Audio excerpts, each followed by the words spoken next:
खटमलपुर के एक गांव में महेश अपनी पत्नी रूपा के साथ रहता था। वैसे तो महेश एक पढ़ा लिखा व्यक्ति था, लेकिन गांव में बेरोजगारी होने की वजह से उसे कहीं काम नहीं मिल सका। इसीलिए महेश और रूपा ने गांव में ही एक पानी पूरी का दुकान खोल लिया। पूरे गांव के लोग वहां पर पानी पूरी खाने के लिए बड़े चाव से आया करते थे। खटमलपुर गांव का शहर के नजदीक होने की वजह से गांव वालों को शहर का बर्गर और पिज्जा बहुत ज्यादा पसंद आता था। इस वजह से महेश की पानी पूरी की बिक्री कम हो गई थी और महेश और रूपा परेशान होकर सोचने लगे। देखा रूपा, आज भी हमारा व्यापार कुछ खास नहीं हो रहा है। मुझे तो कभी कभार डर लगता है कि कहीं हम रास्ते पर ना आ जाए। अरे, इसमें डरने की कोई बात नहीं है। अगर आज मुनाफा हो रहा है तो कल को हमें थोड़ा नुकसान भी झेलना होगा।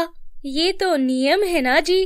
क्यों ना हम भी शहर के पिज्जा और बर्गर बनाकर बेचे। इससे हमारी आमदनी भी अच्छी होगी और हम कुछ नया भी कर लेंगे। महेश ने जब रूपा से दूसरे व्यापार की बात की तो रूपा गुस्से से बोली, हमें और कुछ नहीं करना चाहिए जी। पहले ही तुमने दूध का व्यापार शुरू किया था और वो ठप हो गया। हम कई सालों तक उसका कर्जा भरते रहे जी, और अब कोई और तमाशा नहीं चाहिए मुझे। अच्छा, ठीक है, जैसे तुम कहो। देखो, ग्राहक आया है, इन्हें तुम पानी पूरी खिलाओ, मैं बाकी का सामान लेकर आता हूँ। गांव शहर के करीब होने के कारण गांव वाले शहर की तरफ जाकर अपना मन पसंद व्यंजन खाकर आते थे। इससे महेश की दुकान पर कोई नहीं आता। देखा रूपा, मैंने तुमसे कहा था ना, हमें कुछ और करना चाहिए। देखो, अब हमारी पानी पूरी नहीं बिक रही। इसका कोई उपाय तो हमें सोचना ही होगा। चलिए, आज तो कोई ग्राहक ही नहीं है, हम आज घर जल्दी चले जाते हैं। महेश और रूपा दुकान बंद करके घर की तरफ वापस लौट ही रहे थे कि बाजार में उन्होंने पिज्जा की दुकान देख ली। दुकान पर कोई नहीं था। ये देखकर दोनों दुकान पर गए। पिज्जा की दुकान पर दीपक और उसकी पत्नी नीलम दुकान न चलने पर मच्छर मार रहे थे। ये देखकर महेश ने दीपक से कहा, अरे क्या बात है महेश भाई, ऐसे अकेले क्यों बैठे हैं आप? अरे महेश बाबू, आइए। कैसी चल रही है आपके पानी पूरी की दुकान? हमारा तो ठन ठन गोपाल है, सुबह से कोई भी नहीं आया। अरे भाई, हमारी दुकान भी नहीं चल रही थी, इसीलिए हम बंद करके घर वापस जा रहे हैं। दीपक से बात कर महेश और रूपा अपने घर को चले जाते हैं। दीपक की पिज्जा का कारोबार न चलना देखकर महेश और परेशान हो जाता है। देखा तुमने भाग्यवान, कुछ नहीं चल रहा, ना पिज्जा ना पानी पूरी। अब हम क्या करेंगे? कैसे चलाएंगे अपना घर? मेरे पास एक तरकीब है, आप जाकर दीपक जी से पिज्जा ले आइए। हमारे पास ढेर सारा पानी पूरी का सामान बचा हुआ है जी। इनसे सस्ते में खरीद कर हम पिज्जा पानी पूरी का कारोबार शुरू करते हैं। ये गांव में जरूर किसी ने नहीं खाया होगा। हाँ, पिज्जा पानी पूरी, ये कैसा होता है? पिज्जा पानी पूरी जी, हम अपनी पानी पूरी में पिज्जा के फ्लेवर्स और मसाले डाल दिया करेंगे। आप देखिएगा, हमारी दुकान जरूर चलेगी। चलनी ही चाहिए, वरना मायके गए हुए भी तुम्हें बहुत दिन हो गए हैं।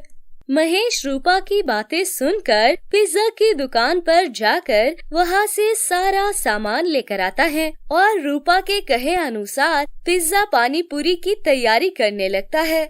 देखते ही देखते शाम हो जाती है। पिज्जा पानी पूरी बनकर तैयार हो जाती है। पिज्जा पानी पूरी की सुंदरता देखकर दोनों बहुत खुश होते हैं।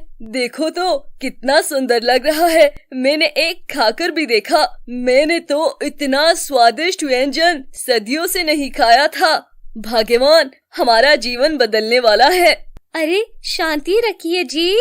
देखिए, ग्राहकों के आने का समय भी हो चला है। बस सब शुभ शुभ हो।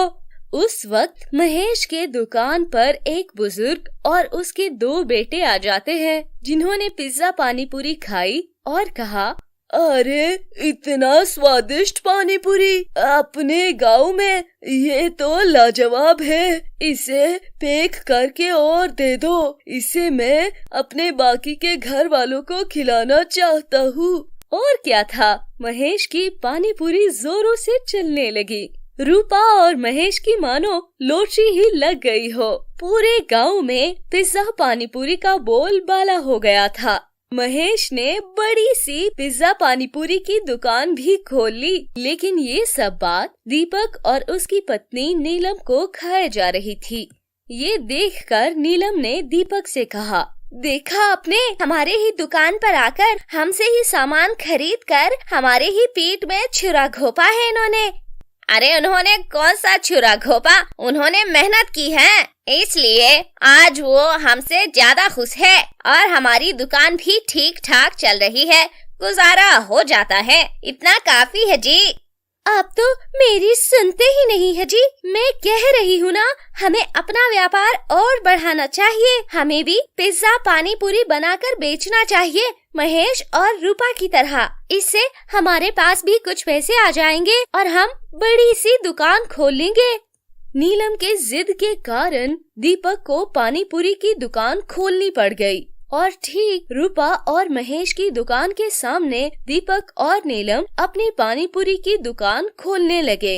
ये बात जब महेश और रूपा को पता चली तो उन्हें इस बात से कोई परेशानी नहीं हुई, बल्कि महेश ने दीपक की दुकान देखकर रूपा से कहा, अरे दीपक भाई ने दुकान खोली है, शायद उन्हें भी पिज्जा पानी पूरी का व्यापार अच्छा लगता है, उनसे ही हमने ये सीखा है। चलो अच्छा है।